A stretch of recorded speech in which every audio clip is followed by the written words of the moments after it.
Welcome, everyone. Just imagine stepping right through a movie screen and into a literal blockbuster, totally surrounded by these massive, floating sandstone pillars piercing the sky. Today in this explainer, we're embarking on an absolutely epic journey to Zhangjiajie. It's the real-life inspiration for the movie Avatar. But look, here's the thing. Actually conquering this incredible natural wonder, it is a genuine challenge for independent backpackers. You are the hero of this story, and surviving this landscape means navigating a pretty complex transportation system and overcoming a massive language barrier. Think of this explainer as your ultimate, boots-on-the-ground survival guide. We're going to master this real-life Pandora in the heart of China, smartly and fully.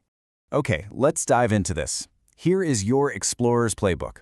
We're going to tackle this daunting trip chronologically, starting with our digital survival rules, then getting to Zhangjiajie, setting up strategic base camps, hitting the must-visit coordinates, and finally taking on the Hunan Taste Challenge. Section 1. Digital Survival Rules. Listen, if you're used to casually backpacking through Southeast Asia, you need to drop those habits right now. Mainland China plays by an entirely different rulebook because, frankly, it is practically a completely cashless society. Everything, and I mean everything, from paying for a cross-country bus ticket to just buying a simple bottle of water, is done via QR codes. You literally cannot just show up with a wad of cash and hope for the best. So before you even leave home, you absolutely must download the Alipay and WeChat Pay apps. Get them on your phone, verify your identity, and link up your international Visa or MasterCard. Seriously, do all of this from the comfort of your living room, or you're going to find yourself completely paralyzed the second you land. And hey, it's not just your wallet that needs an upgrade, your voice does too. Our sources are incredibly clear on this. English is practically non-existent in these domestic tourist areas. It doesn't really matter how much time or money you've dropped on fancy language certification courses in the past, the absolute most useful prep you can do is downloading a solid translation app. Baidu Translate or even WeChat's built-in translation feature are absolutely non-negotiable tools for this trip. Without them, you will, quite literally, be lost in translation.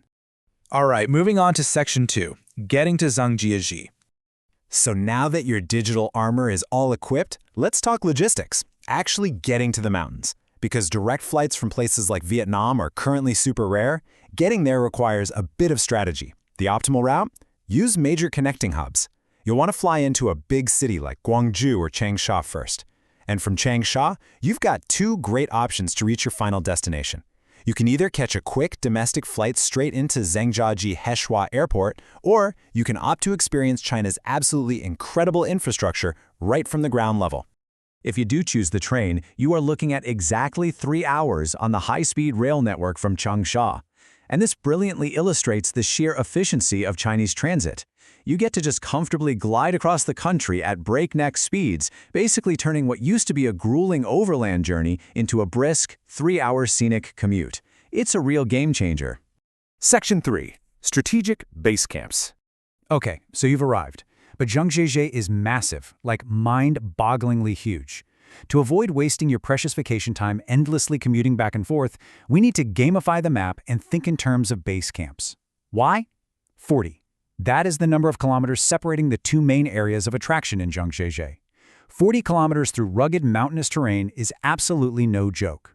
This proves exactly why booking 2 different hotels isn't just an inconvenience, it's a necessary strategic move. If you only book one hotel, you're going to spend half your day just stuck in transit. So here is exactly how you split those base camps up. First up, the Zhangjiajie City Center. You want to stay here for your first 1 to 2 nights? This is your staging ground for Tianmen Mountain. Why? Because incredibly, the starting point for the cable car is located right smack in the middle of the city center. After that, you pack up and move to the Wulingyan area. You must use this as your base camp for at least 2 nights. This puts you conveniently right at the doorstep of the Zhangjiajie National Forest Park, which is home to those famous Avatar pillars, as well as the Grand Canyon. Section 4. Must-visit coordinates. All right, your apps are working, you've navigated the high-speed rail, your base camps are locked in. Now for the jaw-dropping physical locations you traveled all this way to see. You have 3 epic coordinates to hit. First is Tianmen Mountain. You're going to want to buy the Route A ticket, which takes you up via cable car and down by bus. This gives you the insane experience of riding the world's longest cable car straight up through the clouds.